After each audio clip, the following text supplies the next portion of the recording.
We are really proud to induct you into the class of 2023, the Brooklyn Jewish Hall of Fame.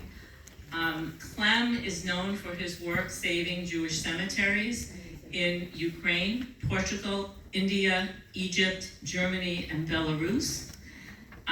His contributions include building many synagogues, both in New York and in Florida, as well as playing a critical role in 1992 with the rescue of over 4,500 Syrian Jews who came out of that country who had been prisoners there from 1948.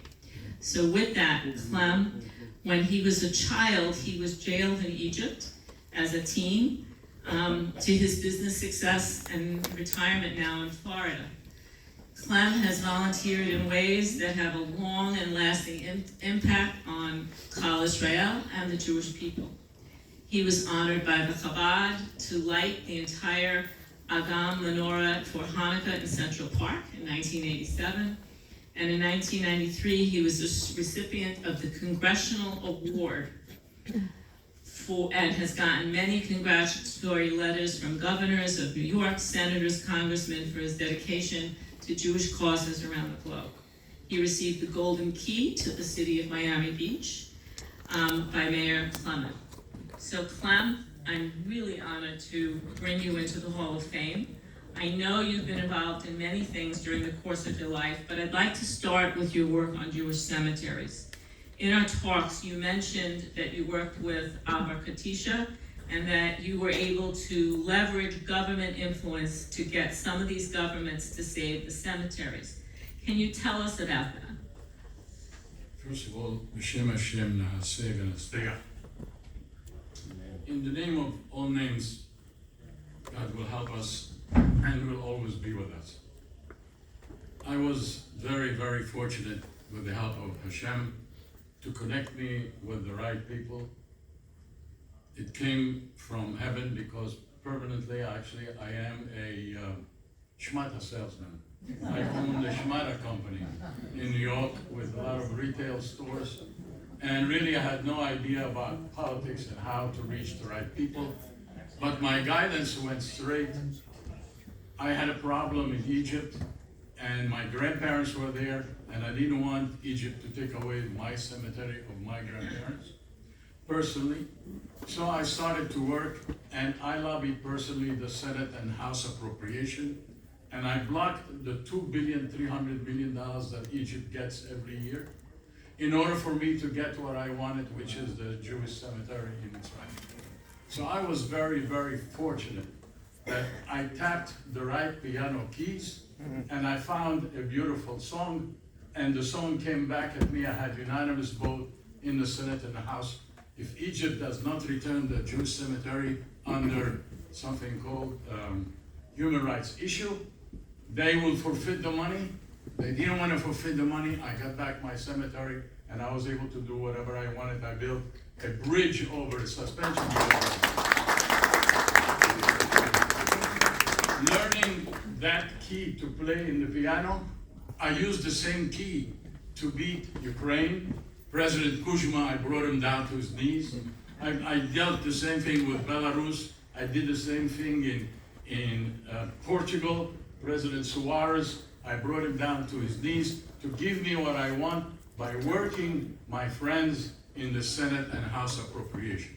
India, I just had a personal connection to the Prime Minister of India, and through that I was able to get also the Indian portion, which was in the town Cochin.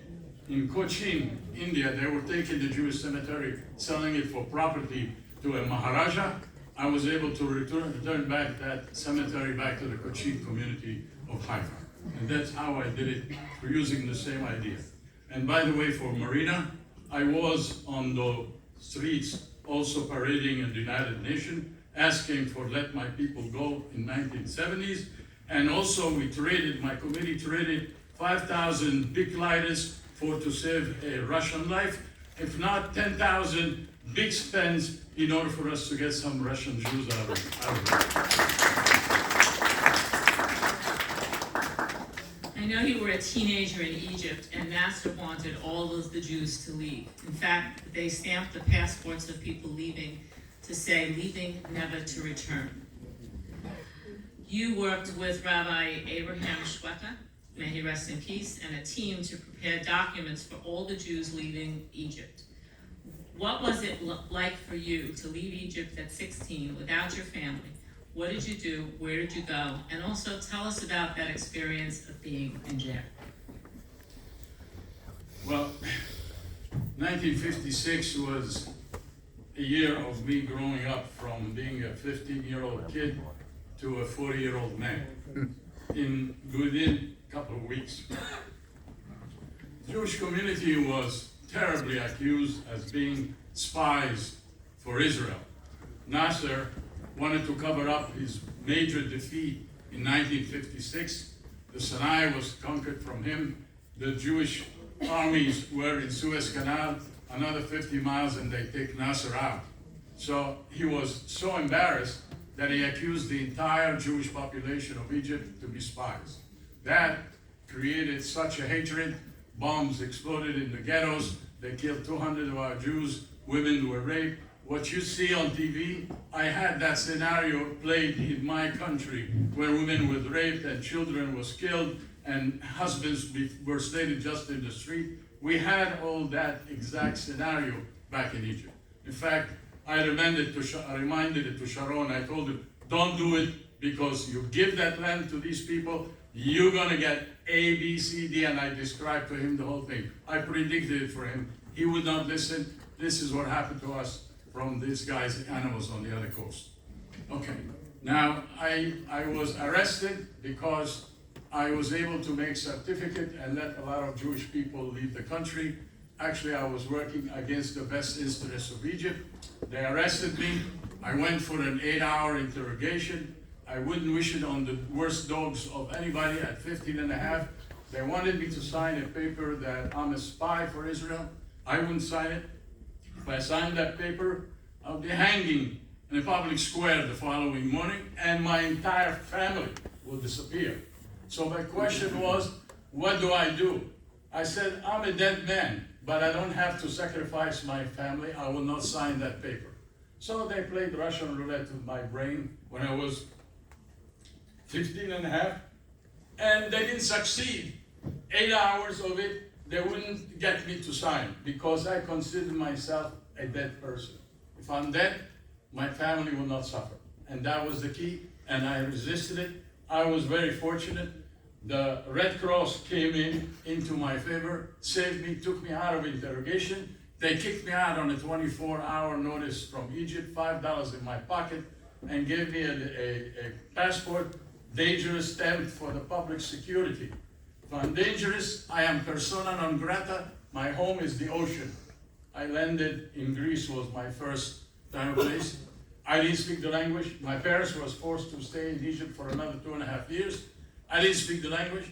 For the first time in my life, I was on a plane. I didn't know even what a plane looks like. Remember, I was only 15 and a half, never traveled from my country. When I got there, you know what I found? My Jewish brothers. They knew what I did in Egypt, and they saved my life. I got a visa, a temporary visa from the Israeli embassy, protecting me in front of anybody. I traveled every place 2 weeks from one country to another. And finally, Senator Jacob Javits was my mentor. He brought me to this country on a student visa. And I thank the ground I walk on into these United States. It's the best country on the planet. And Brooklyn is the best part.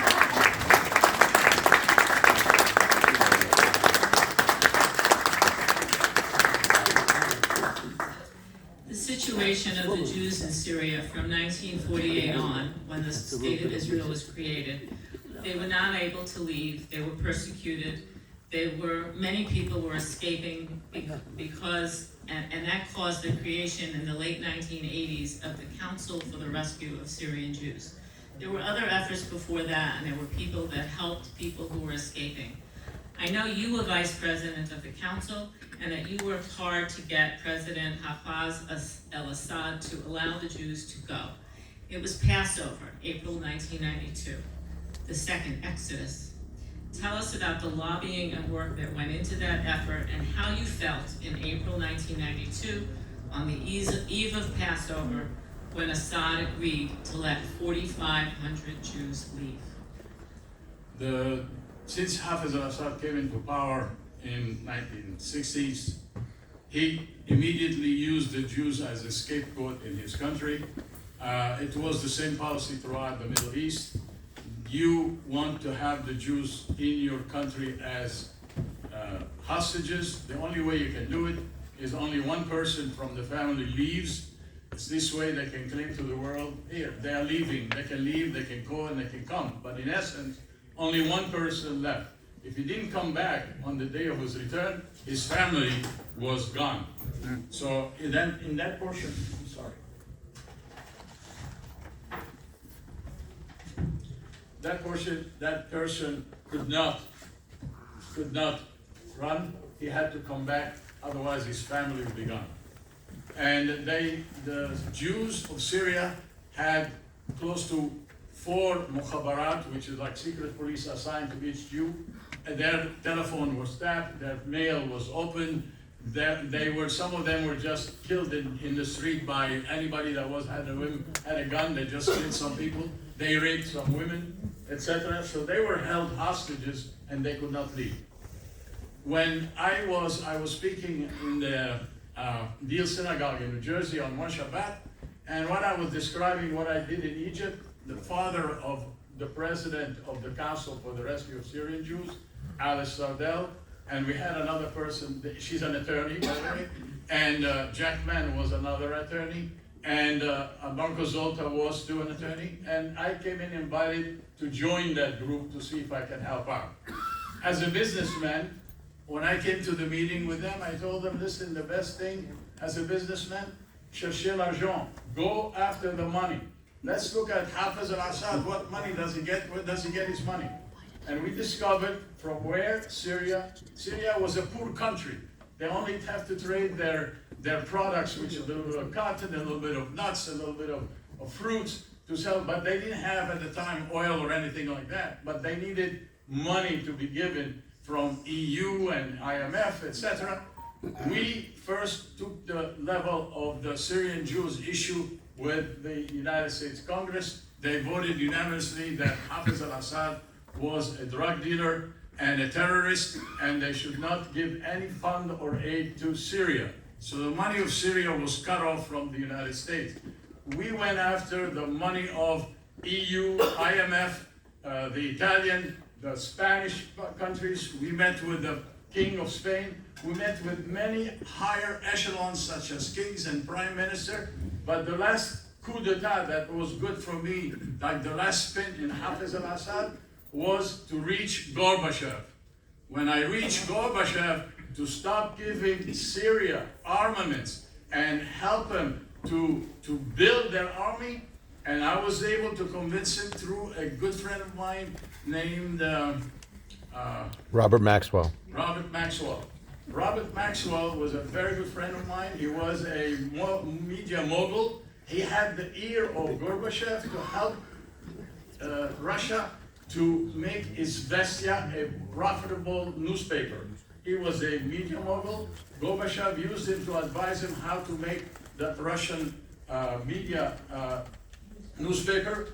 By having the ear of Gorbachev, I was able to connect via Robert Maxwell to Gorbachev's ear to stop giving the Syrian. In fact, I heard just 3-4 weeks before that event, the chief of staff from Russia went to Syria and demanded repayment of all the monies that Syria took from them, which was in the billions of dollars, unless he lets the Jews go. So again, we were parading, let my Jewish people go. This is a cry for us, and this is what we should do in every country that takes Jews down. This is what we have to do. Let my people go. Like we did it in Russia, we did it in Syria, we do it all over the world, and that's what we need to release our Jews. And now that we have a country of our own, we need to stand united, all of us. No matter what we believe in, no matter what religious position we are in, we have to unite. Only when Am Israel are united do we win. And please, speak to each other, connect with each other, love each other, because that's what we are, one family. Am Israel, Am Echad. So we have to stop, but I just wanted to mention very briefly that that in addition to helping the Syrian Jews, he also helped, working with Alice Sardell, helped to save the life of Rabbi Moshe Harir, who was condemned to death in Yemen. And there's so much more you've done, Clem. I can't even begin to thank you for how much you've helped the Jewish people. Thank you very much. Thank you, Serena, and thank you all.